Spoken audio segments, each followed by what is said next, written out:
Homecoming is a 2019 concert film written, produced, and directed by American singer Beyoncé about her performance at the 2018 Coachella Valley Music and Arts Festival. Netflix premiered it on April 17, 2019.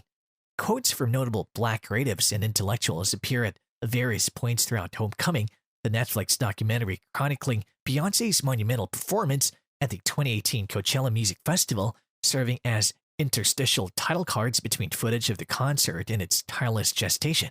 They include Webb Du Bois, Nina Simone, Toni Morrison, and Reginald Lewis, implying not only Beyoncé's admiration for her forefathers, but also her own now unmistakable place in the pantheon of Black American excellence. The most powerful of these quotes, however, the one most evocative of Beyoncé's magnificent and truly paradigm-shifting show in India, is from Audre Lorde. "There is no liberation without community," Lorde declared in a speech delivered exactly 40 years ago. Beyoncé, joined on stage by more than 200 performers, transforms that soundbite into a triumphant roar, crafting an experience whose emphasis on the whole, the masterfully synchronized and color-coordinated chords of dancers, backup singers, majorettes, trumpet players, and so on, creates a sense of visual oral communion. Despite her readiness to share the stage, Beyoncé is the priestess, the ringleader, insisting on her ownership of this one-of-a-kind spectacle, which marked the first time a Black woman headlined Coachella.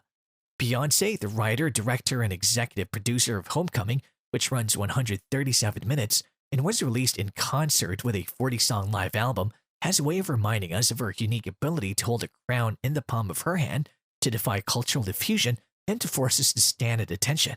She did it first in 2013 when she released her eponymous video album as a surprise. Then there was Lemonade, which I and countless others abandoned our Saturday night plans to see right away, as if it were some kind of presidential fireside session. Homecoming, with its clever organization and rapid editing, is a happy celebration of the performance, if not quite the look behind the curtain one expects of the conventional concert documentary. After all, this is Beyoncé, and her ability to create era-defining events would be diminished if she didn't defend her right to privacy to a room of her own. There is no scandalous backstage shenanigans with her dancers or simulations of sexual acts on an Evian bottle, as Madonna did in one of the genre's all-time classics, Truth or Dare. It's also not the kind of pared-down cinema verite experience that Jonathan Demme's Talking Heads rockumentary Stop Making Sense provides.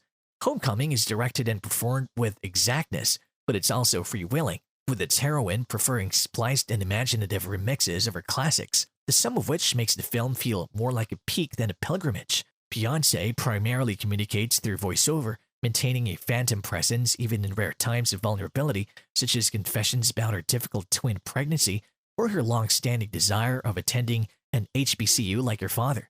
"Destiny's Child was my college," she explains. "My college was traveling throughout the world and my teacher was life." So Coachella was not only the homecoming she never had, but also a tribute to the rich culture and vibrant aesthetic of historically Black colleges and universities, the insignia of which can be seen on Beyoncé and her onstage battalion's bright yellow and pink hoodies. The film brilliantly cross-cuts between Beyoncé's two Coachella sets to create an almost kaleidoscopic effect, edited down to each gyration and stutter step. Even with the relative lack of information about how the notion came together, Homecoming is, along with Lemonade's Southern Gothic feminism, Beyoncé's largest exposition of her artistic objective to date. It's a purpose so important that she seeks the advice of none other than Maya Angelou to put it into words. "What I really want to do is be a representative of my race," Angelou says near the close of the video, over shaky rehearsal footage in what was her final interview before her death in 2014. "I know that when I'm finished doing what I'm sent here to do, I will be called home." For Beyoncé, home is the stage. It simply agrees with her, as does every light source, camera angle, and audience member, many of whom can be seen joyfully howling in the audience, overcome with pride and hero worship. But queen that she is, Beyoncé doesn't ask us to bend the knee. Homecoming is about the group as a whole. It's about the experience of viral, transient unity, and musical festivals are one of the last remaining conduits for it. Beyoncé lets us see how much sweat as she wants, and some may want to see more, but she's more interested in letting us commoners enjoy the mythology than in unraveling it. And that's all for today's video. Thanks for watching.